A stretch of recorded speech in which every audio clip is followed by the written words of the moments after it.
Hey guys, welcome back to Abhyudaya classes UP.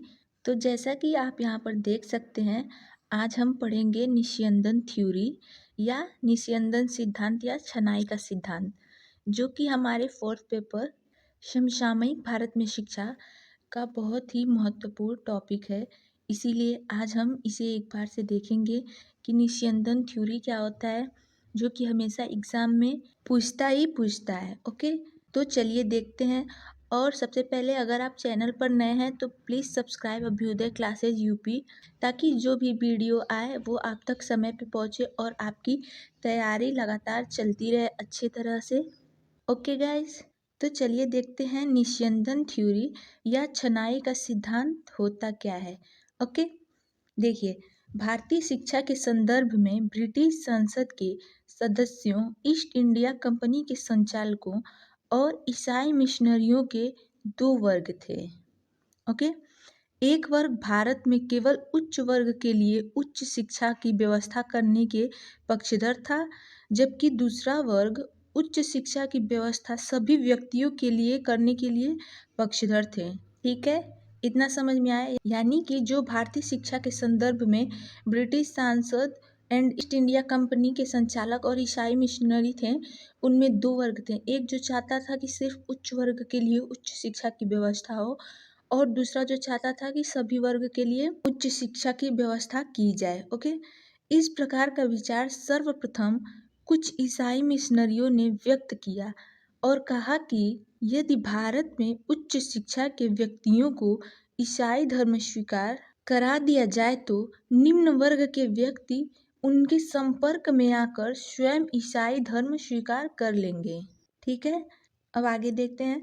1823 में बम्बई प्रांत के गवर्नर काउंसिल के सदस्य वार्डेन ने शिक्षा के संदर्भ में कहा कि बहुत से व्यक्ति को थोड़ा ज्ञान देने की अपेक्षा थोड़े थोड़े व्यक्तियों को अधिक ज्ञान देना उत्तम है।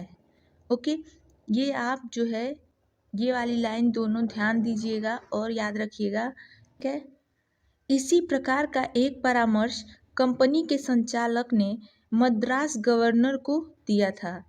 शिक्षा की प्रगति तभी हो सकती है जब उच्च वर्ग के उन व्यक्तियों को शिक्षा दी जाए जिनके पास शिक्षा प्राप्त करने के लिए समय है और समाज में उनका प्रभाव है।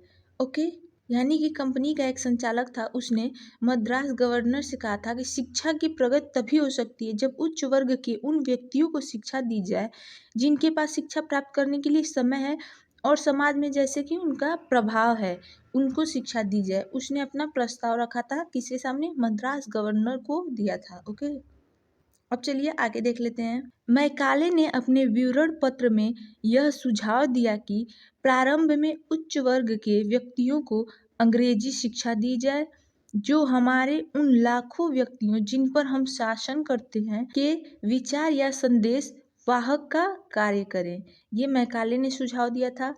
ठीक है, अब आगे देख लेते हैं। इन सबसे एक सिद्धांत विकसित हुआ कि शिक्षा की व्यवस्था केवल उच्च वर्ग के व्यक्तियों के लिए किया जाए। उच्च वर्ग के व्यक्ति से निम्न वर्ग के व्यक्ति को संपर्क द्वारा शिक्षा स्वाभाविक रूप से पहुंच जाएगी। ठीक है, शिक्षा जगत में इस सिद्धांत को निस्यंदन थ्योरी यानी कि निस्यंदन सिद्धांत अथवा छनाई का सिद्धांत कहते हैं। यानी कि इनका मानना था कि जो उच्च वर्ग के व्यक्ति हैं उनको शिक्षा दी जाए, ताकि इनके लिए जो संदेश वगैरह जो भी होता था वो उच्च शिक्षा के व्यक्तियों को जब शिक्षा देंगे तो वो इनको दे सकते हैं, और अंग्रेजी में शिक्षा दी जाए ताकि वो इनके संदेश वाहक आदि का काम कर सके, और इनके माध्यम से ये उच्च वर्ग के होंगे, समाज पर इनका अभाव होगा तो इनके माध्यम से जो निम्न वर्ग के लोग होंगे उन तक शिक्षा छन छन के यानी कि उन तक शिक्षा थोड़ी थोड़ी पहुंच जाएगी। इसीलिए इसे छनाई का सिद्धांत भी कहते हैं।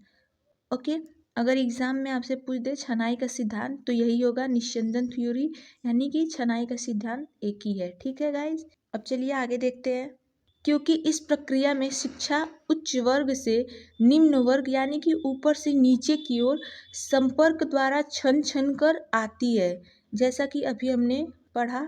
ठीक है, इसलिए कुछ विद्वान अधोगामी निस्यंदन सिद्धांत भी कहते हैं। अधोगामी निस्यंदन सिद्धांत, ये भी ध्यान में रखिएगा। ओके, तो आज का वीडियो आपको कैसा लगा? निस्यंदन थ्योरी यानी कि छनाई का सिद्धांत अगर पसंद आया तो प्लीज़ लाइक करें और चैनल को सब्सक्राइब करें, ताकि आगे जो भी वीडियोज आए वो आप तक समय तक पहुंच जाए और आपकी तैयारी है वो प्रॉपर अच्छी तरह से चलती रहे। इसीलिए please subscribe Abhyudaya classes UP and thank you.